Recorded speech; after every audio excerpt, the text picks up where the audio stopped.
other key sectors of the economy, including power, ICT, construction, transport, etc., etc. Mr. President, the bill further provides the legal basis for the enforcement of Presidential Executive Order 003 and 005 on local content. Mr. President, distinguished colleagues, the NOGIC Act 2010 has brought tremendous changes to the way business is conducted in the oil and gas sector.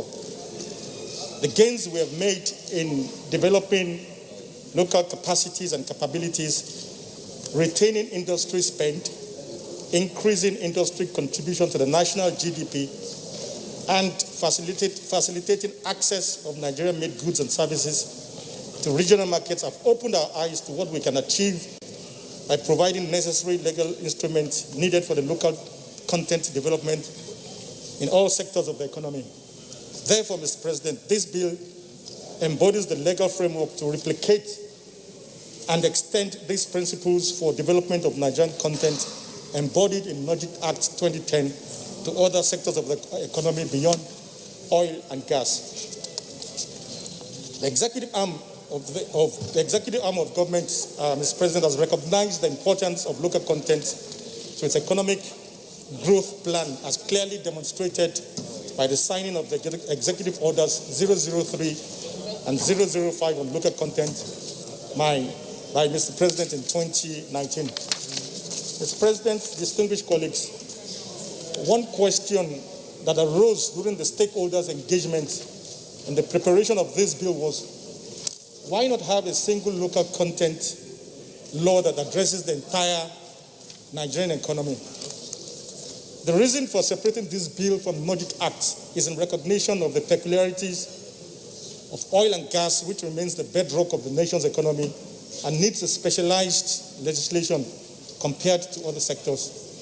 Any attempt to distort the current governance structure in the NOGIC Act may prove counterproductive for Nigeria, as it will create additional responsibilities that will end up making the NOGIC Act ineffective and reverse the gains we have made since its enactment in 2010. Mr. President, distinguished colleagues, the objectives of the Nigerian Local Content Development and Enforcement Bill 2020 are to address the low level of Nigerian content in all contracting arrangements to be executed by all federal government ministries, departments and agencies in all sectors of the economy, to monitor wide industry spend and promote expansion of the portion that is delivered to Nigerian companies and people, to create a regulatory mechanism to monitor compliance by all players, to enhance development of capacity of Nigerian companies and create linkages between various sectors of the economy, to transfer technology and knowledge to Nigerians and Nigerian companies and domesticate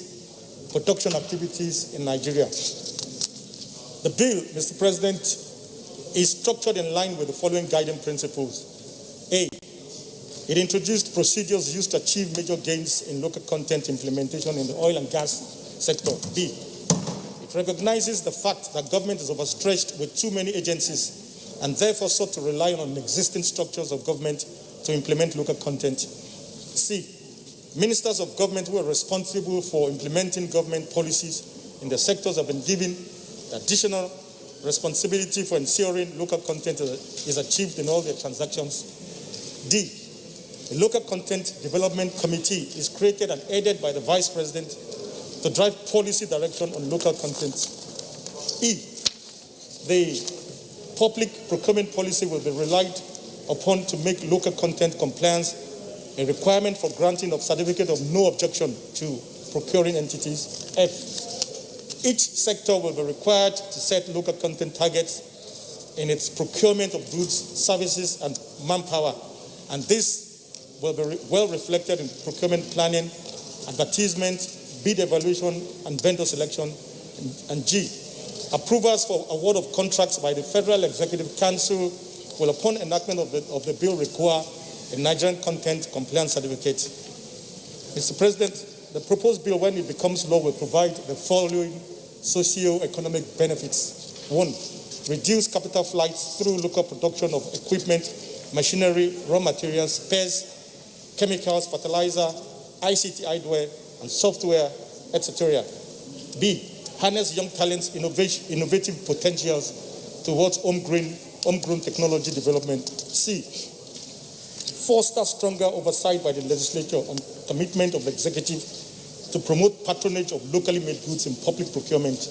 D, address security challenges through job opportunities and wealth creation. And E, achieve economic diversification, rapid industrialization, and non-oil sector contribution to GDP through local processing of mineral and agricultural resources. Mr. President, distinguished colleagues, the bill is divided into 13 parts. Part 1 provides for the objectives, application, and scope of the bill, while Part 2 deals with the stipulation for establishment of Nigerian content department in each ministry, department, and agency, the powers of the department, their main personnel, and the structure and workings of the department. Part 3 deals with the requirement for submission of Nigerian content plan by all contractors applying for pre-qualification and the issues surrounding evaluation and utilization of the plan, as well as the issuance of consideration of Nigerians with respect to contracting and employment, while Part 5 deals with issues relating to the requirement for subcontracting of contracts to Nigerian companies. Part 6 provides for standardization of the raw materials, goods, and services and related issues, while Part 7 make provisions for capacity development of Nigerian companies, issues relating to succession, planning, and modalities for technology transfer. Part 8 provides for modification of the process of issuance of work permits and expatriate quotas to streamline the process and avoid the pitfalls and shortcomings of the subsisting arrangements, while Part 9 deals with the quality of local materials for procurement to ensure that standard of goods supplied by Nigerians are fit and proper for use for which they have been supplied. Part 10 deals with engagement of Nigerian service providers, including firms providing insurance, legal and financial services, and related matters.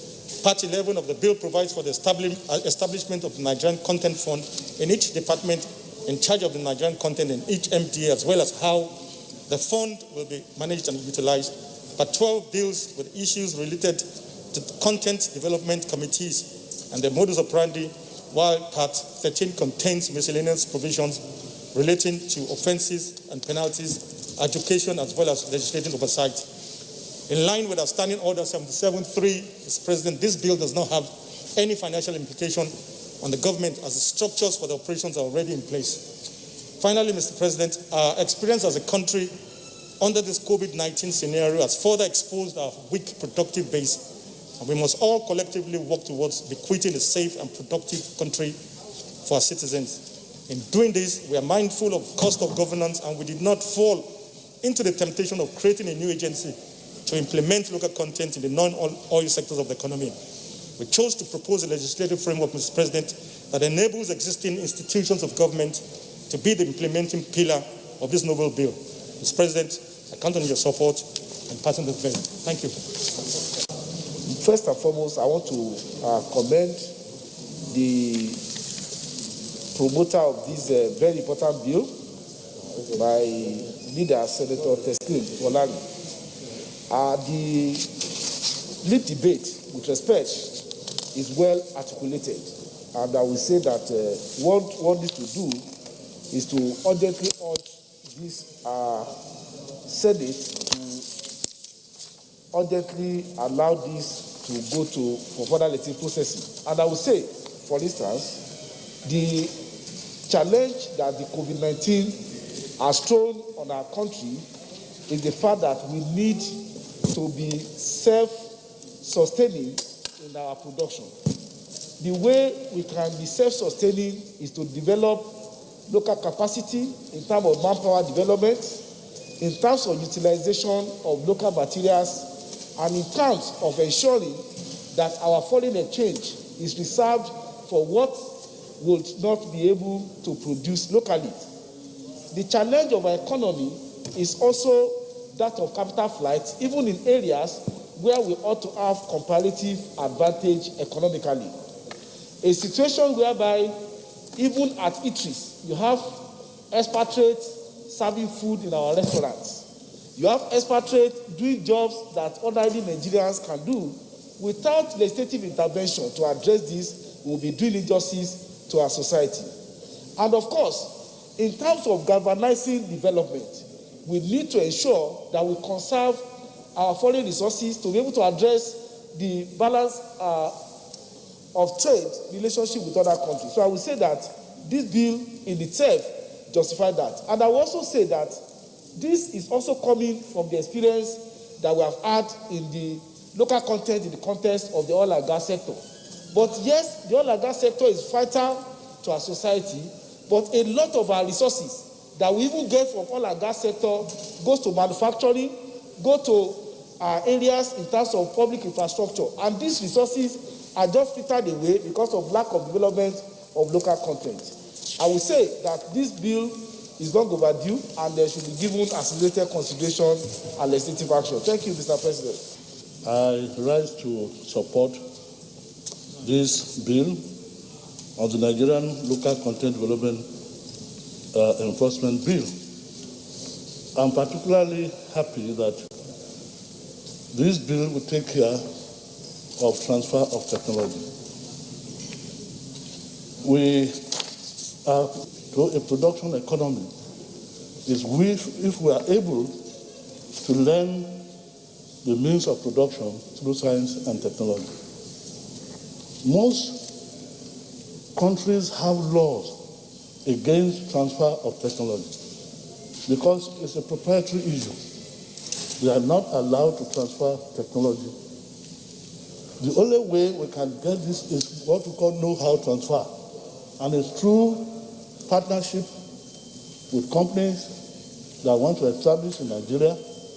And with this local context, it becomes imperative for them to include in it a condition for knowledge or for technology transfer. So I think it's very important for us. It's not only in the area of issues of contract, but the important thing is the know-how transfer.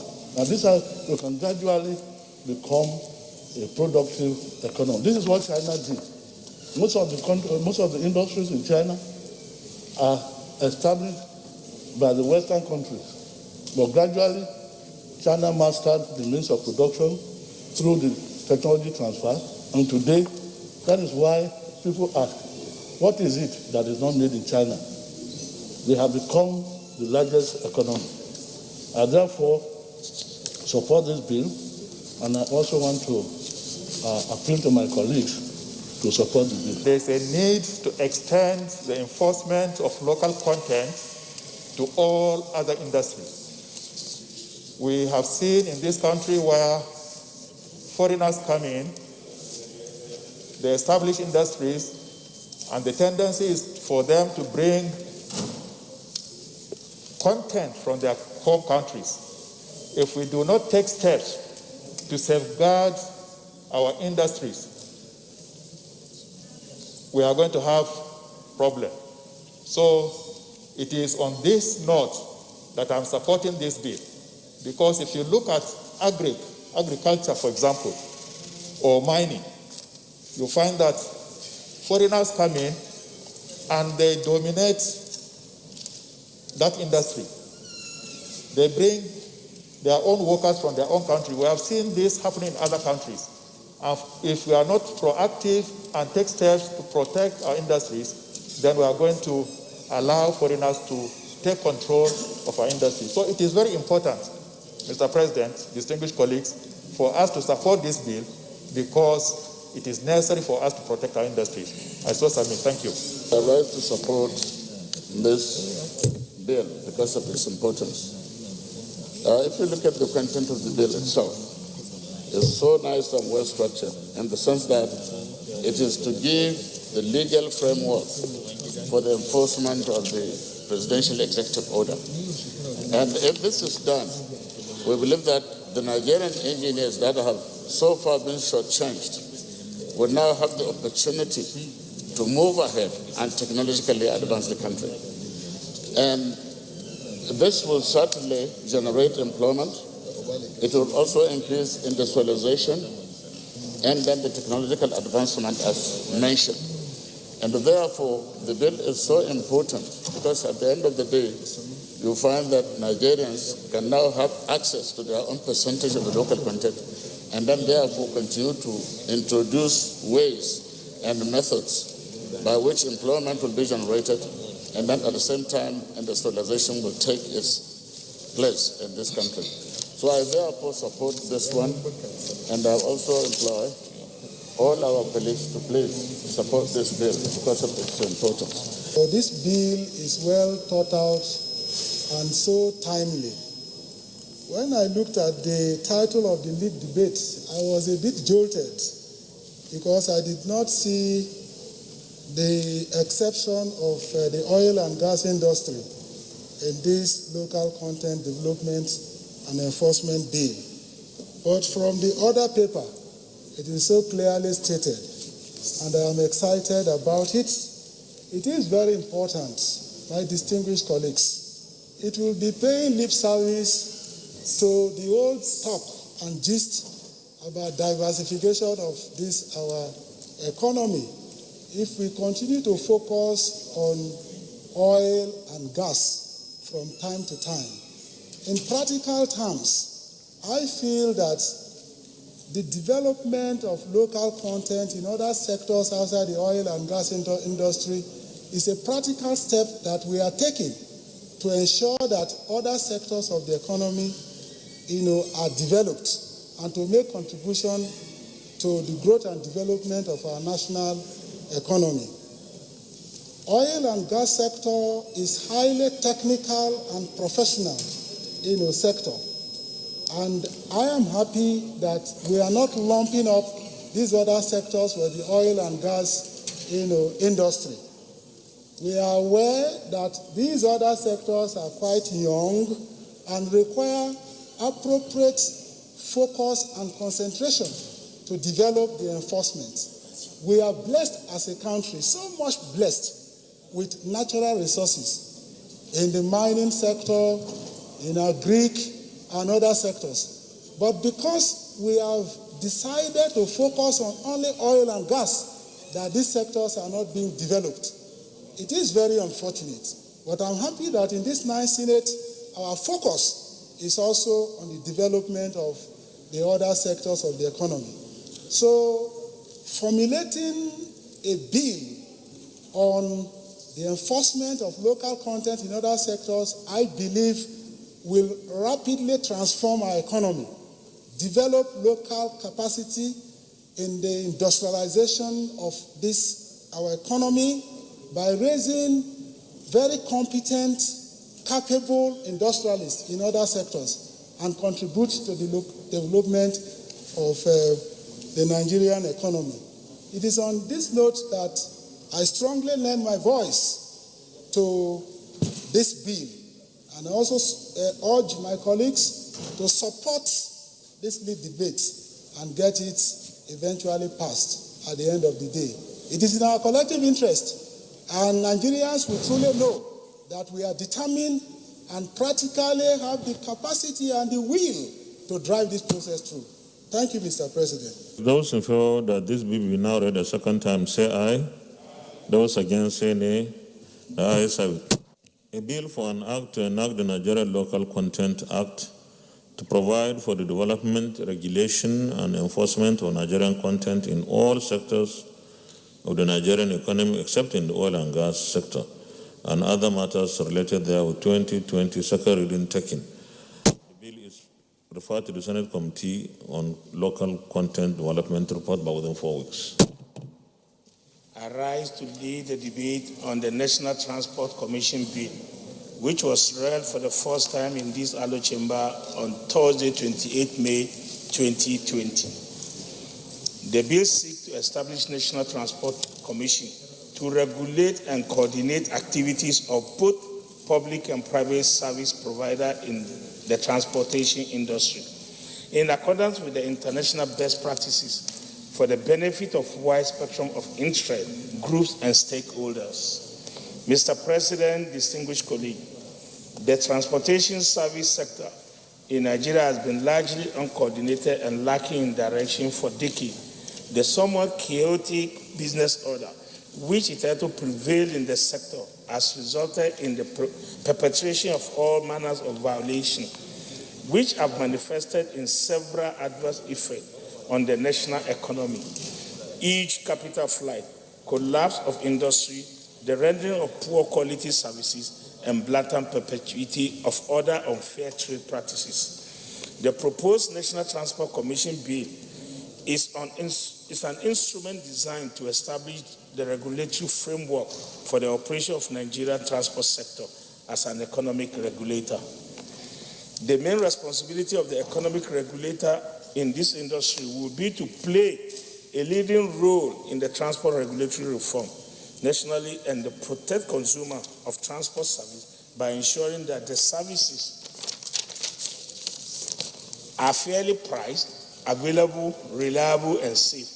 Economic regulation enhances the development of an efficient and self-oriented transportation system that met the nation's need. Mr. President, distinguished colleagues, it is instructive to note that countries like Canada, Australia, England, Kenya, Ghana, and some states in the United States have established similar transport commissions to perform the roles stated above. Most other developed and developing countries have one agency or the other performing such roles. To this end, the Commission is conferred with the power of A, standardizing tariff charges and other fees on transportation services rendered, monitoring operational standards with regard to infrastructure and facilities, encouraging and brokering public-private partnerships, leveraging a variety of incentives that will enhance the investment portfolio of the transportation sector.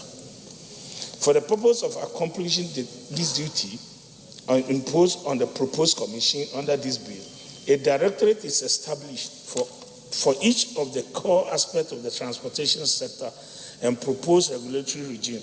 They include the Port Administration, Marine Administration, Legal, Regulatory and Logistic Department, Finance and Commercial Department, and many others. The mentioned core sectors and development are to be headed and coordinated by seasoned, experienced members of the Board of Directors appointed in consonance with the provision of this bill. Furthermore, provisions are made for the establishment of 6 zonal operational offices and such other branch offices as the board may consider necessary to enable proper and efficient application of the regulatory regime prescribed under this bill. Mr. President, distinguished colleagues, for emphasis, and as I conclude this presentation, I wish to emphasize the main aim of this bill, which is to set up a regulatory body that will promote efficiency in rendering of transportation services in a bid to improve economic growth.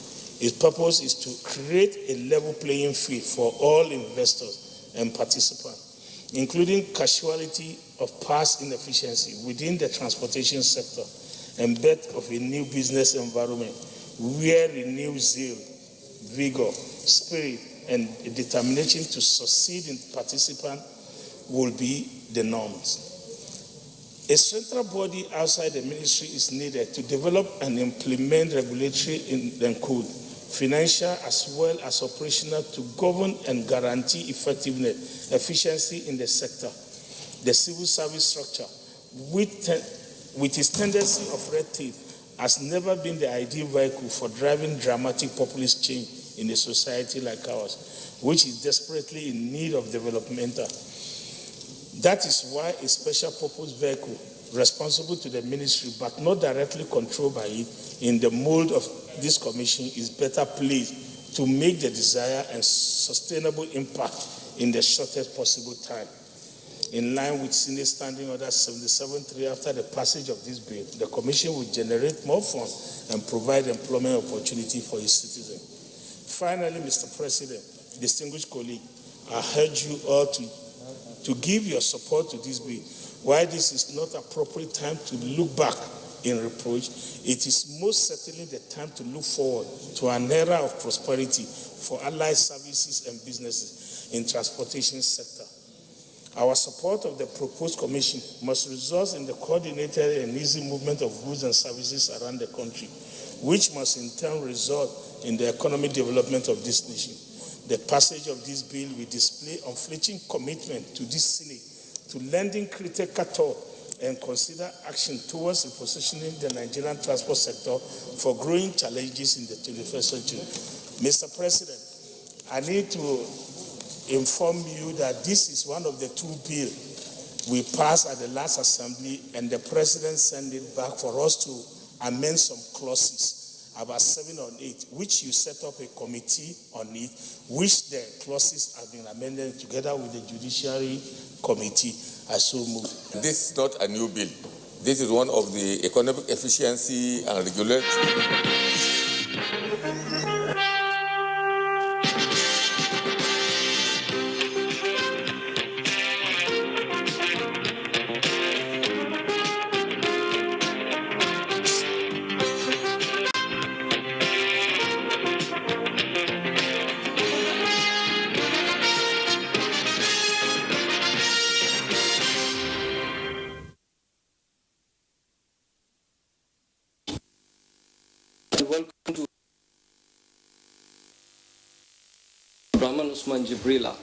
Nigeria records over 490 COVID-19 cases.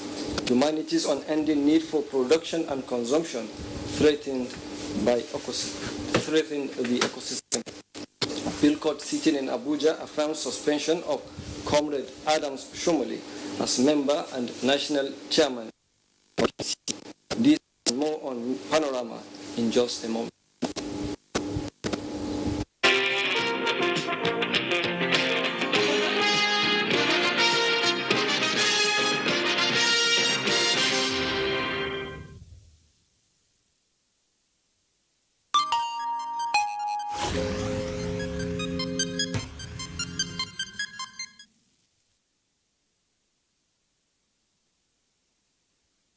Nigeria has confirmed 400 new cases of COVID-19 as at midnight of 16th June 2020. This brings the total number of confirmed cases to 17,100. 5,623 patients were discharged with 455 deaths recorded. The breakdown of cases has 142 cases. FCT 60, Bayelsa 54, Rivers 36, Delta 37, and Oyo has 30.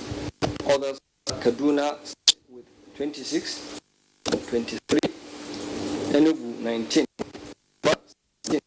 Gombe 11, Ondo 10, Bauchi, Ogun 7, Borno 6, and Benue has 1 new case.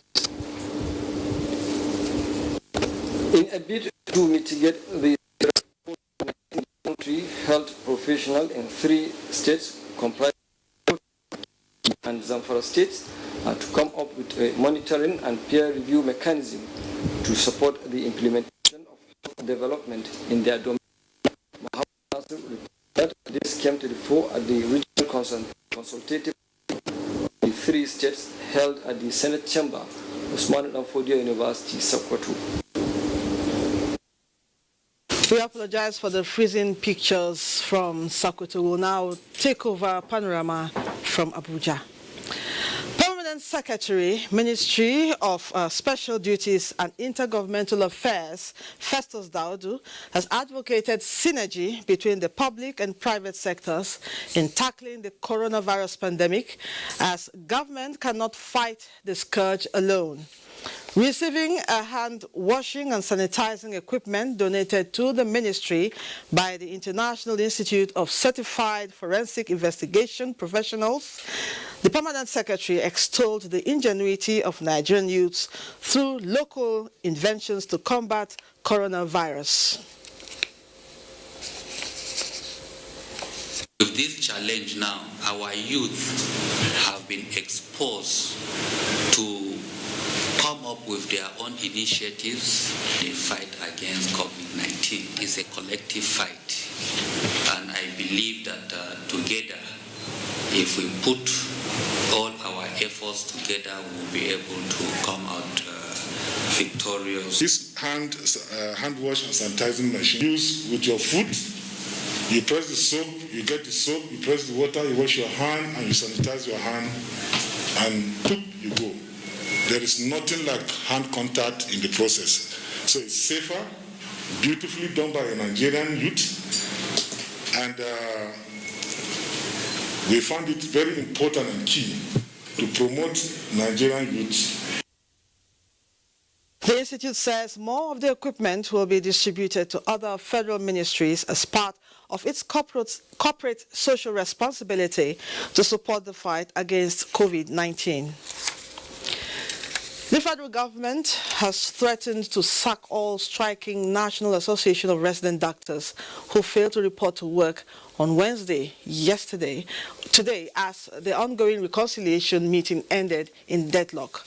Minister of Health Dr. Osage Hanire has directed all chief medical directors of federal medical centers to open a register by 7 o'clock in the morning and close it at 12 noon to take record of those who come to work and those who fail to turn up. The meeting, which commenced at 1:30 p.m. Tuesday, ended at 7:45 after members of the association, led by the president, stormed out of the meeting, insisting that they would only suspend the ongoing action within 24 hours if the government brings something tangible on the table. Health is a very sensitive matter, especially when we now have a pandemic. And we have ILO conventions at work and on strike to guide us at these perilous times.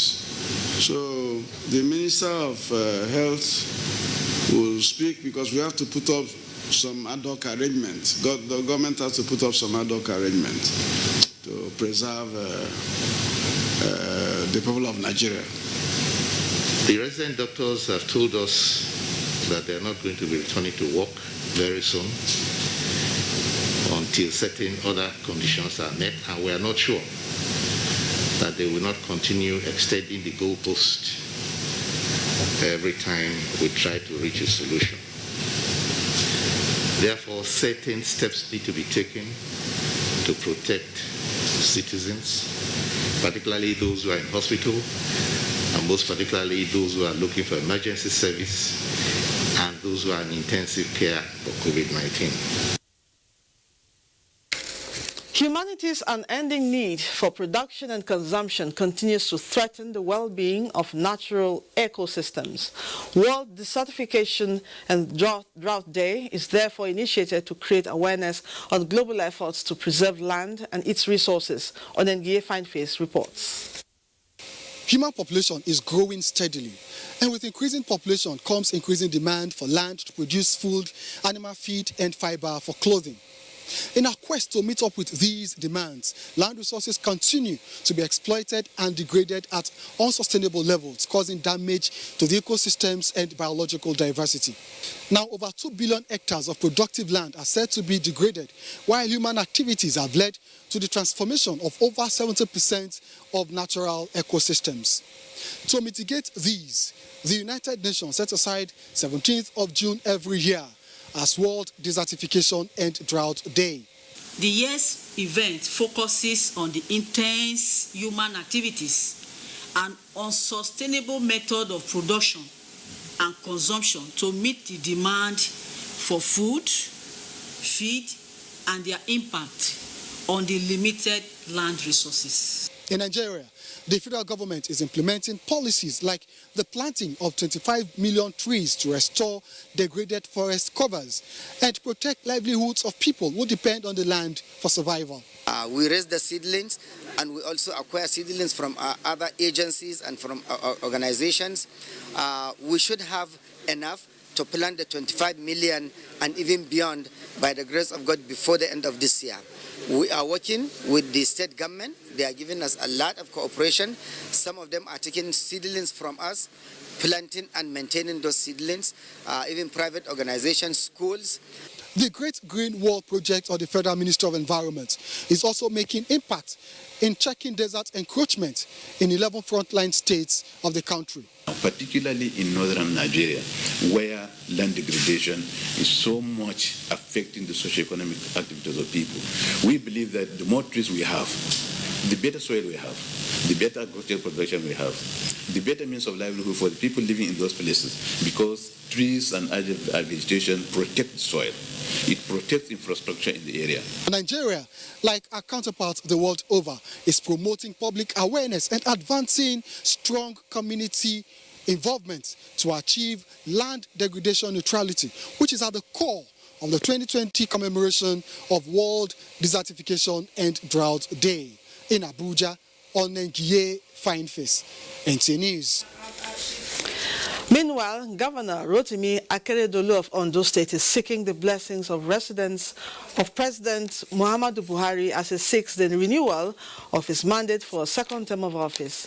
The governor stated this while briefing newsmen after an audience with the president. State House correspondent Adamu Sambo has details.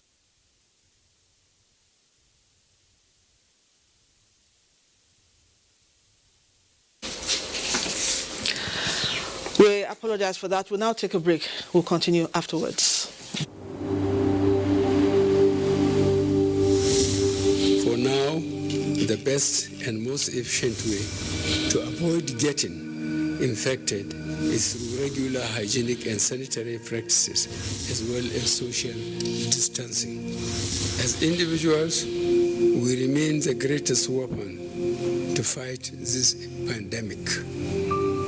By washing our hands regularly with clean water and soap, disinfecting frequently used surfaces and areas, coughing into a tissue or elbow, and strictly adhering to infection prevention control measures in health facilities, we can contain this virus.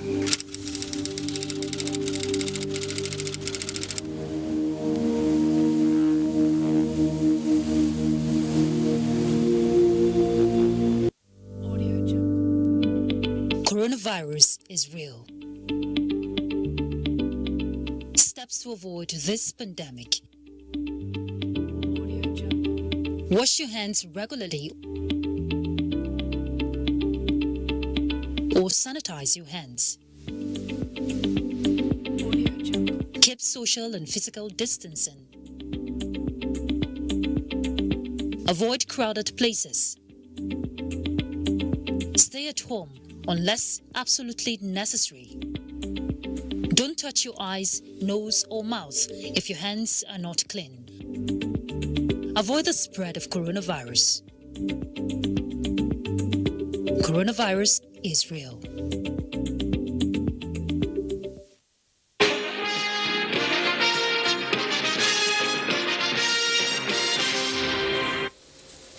Thank you for staying with us. To talk more on the 2020 Desertification Day, we're going to go to Sokoto to join the Muazu Ahmadu Suka, who is a project manager, Sokoto Afforestation Program. Good morning and thank you for joining us on Panorama.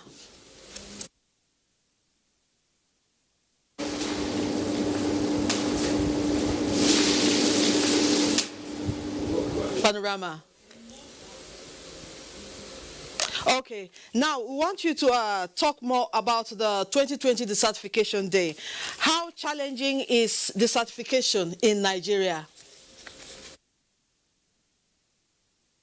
Desertification is indeed one of the principal problems that we have, ecological problems that we have here along the 11 frontline states.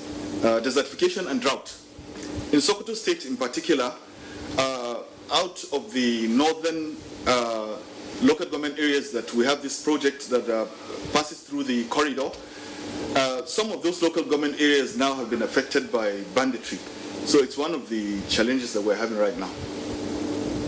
Okay, now, what should government do to curb this menace in Nigeria? Could do. Out of the 8 local government areas that the corridor of the Great Green Wall project passes through, traverses the state. And Sokoto State has one of the largest fronts of the Great Green Wall project because we have about approximately approximately 300 kilometers that traverses the northern part of our state.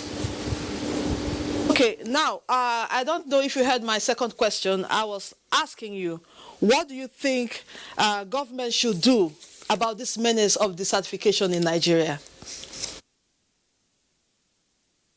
The problem of desertification is not a new one, but other issues like climate change have changed the dimension. Drought and desertification are closely associated, and that is one of the principal problems that we're having in the 11 frontline states. So another problem is that of population pressure. This area, the Sudano-Sahelian ecosystem, is home to most of the livestock that we have in the country and an expanding population. We have over 100 million people living in this fragile ecosystem. In the past, the ecosystem had been relatively stable, but with the climate change dimension, the pressure on the land has really become much. Even though over the years, both the state government and the federal government in concert, together with our foreign partners, have made several interventions to arrest the problem of desertification. But one of the major inputs that need to be looked into is that of sustainable land management. Because in the past, the approaches that we had to conservation were from the colonial era. We had in situ conservation strategy, whereby our forest reserve estate formed a bulwark that protected our biodiversity and our climate regime. But all our forest reserves now are under massive pressure because of unsustainable land use practices. Now, talking about this observance we're having today, how significant is it? Significant. Just on the 5th of June this month, we celebrated the World Environment Day. We talked about biodiversity, which is a very important thing. Today we are celebrating World Desertification Day. So the link between these 2 days is that our biodiversity, which when we talk about biodiversity, we are talking about the myriad life forms that God has placed here on earth. And to know that science knows about only 2 million out of about an estimated 100 million species, then to think that we are going to lose about half of this by the end of the century due to extinction.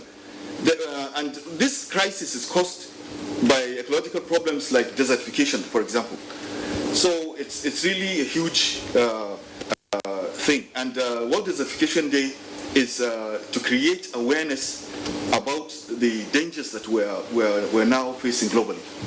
Now, talking about awareness, which you just mentioned, how aware are Nigerians about desertification, the dangers of desertification?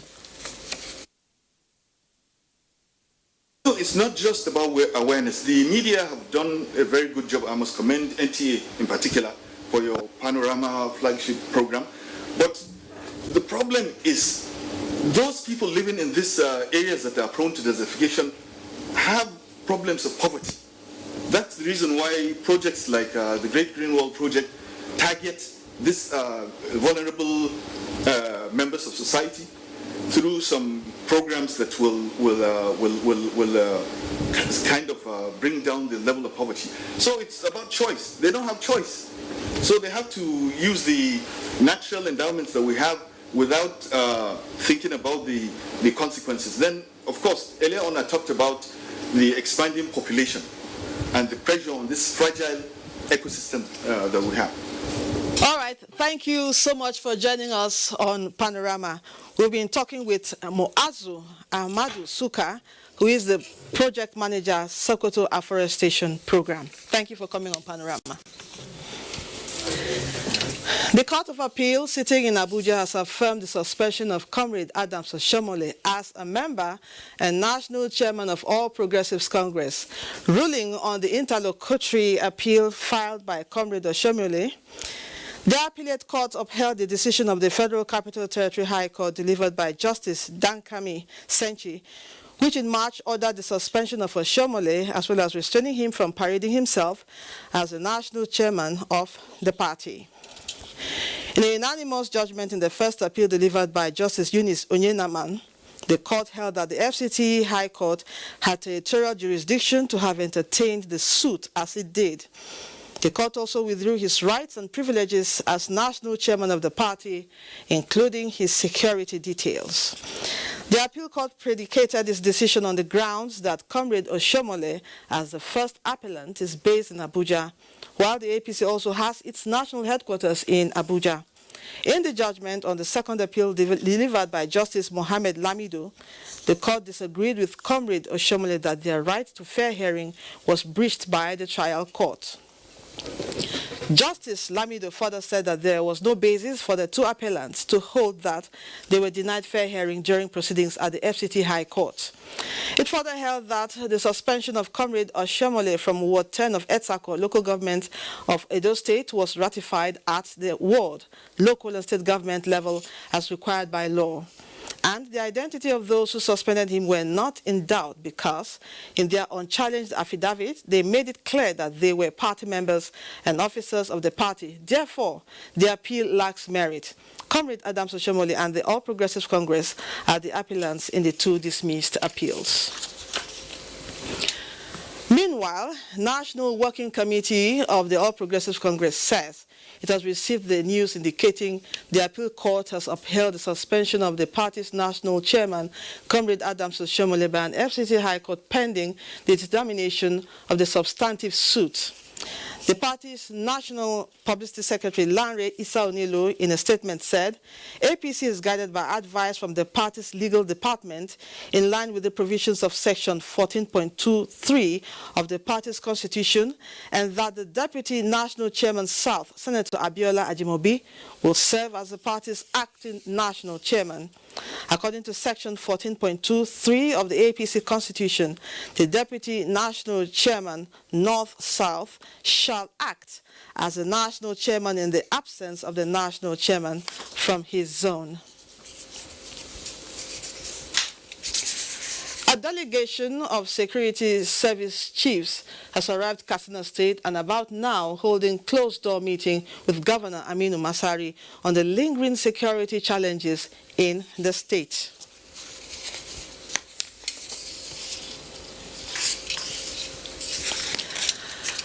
Troops rescue 33 people abducted and eliminate 22 terrorists in Borno State. Troops of Operation Lafia Dole and some elements of the Civilian Joint Task Force have rescued 32 people abducted and eliminated 22 Boko Haram members during an ambush and clearance operations. In a statement, the Coordinator Defense Media Operations, Major General John Enenche, indicates that the rescued comprises 16 women, 16 children, and 1 male adult. Major General Enenche notes that the encounter that spanned through Goza, Askira, Uba, Bama, Gamboru, Ngala, and Ganze local government area of Borno State also captured 1 terrorist, recovered several arms, destroyed criminal camps, while many Boko Haram members escaped with gunshot injuries. The Chief of Army Staff, Lieutenant General Tukur Buratai, and the Military High Command commends the armed forces for their patriotism and urged them to sustain the tempo to ensure rapid mopping up of the remnants of the terrorists.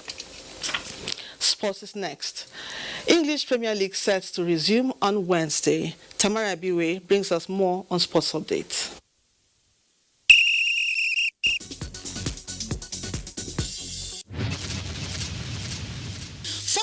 Nigeria international and captain of defunct Abiola Babes Football Club of Abeokuta, Dahiru Sadi, charges present-day club owners and proprietors on efficient management in order to boost productivity in the domestic leagues. Recalling the ease of club administration during his days at Abiola Babes FC, the one-time attacking midfielder and president of Nigerian Players Union advises stakeholders to emulate the passion of late Moshood Abiola.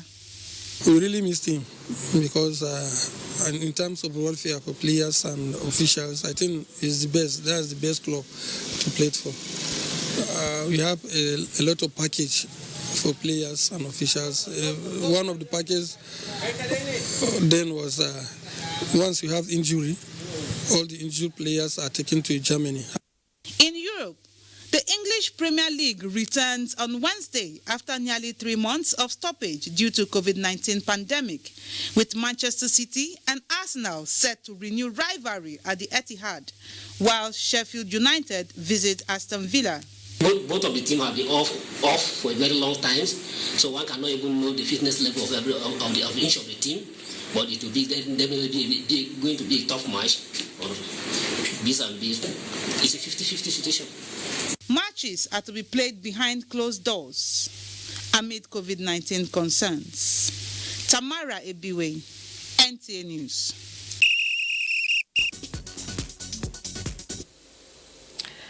And that concludes Panorama. Thank you for being a part of it all. I am Lydia Ojiji-Ochi. Have a wonderful day.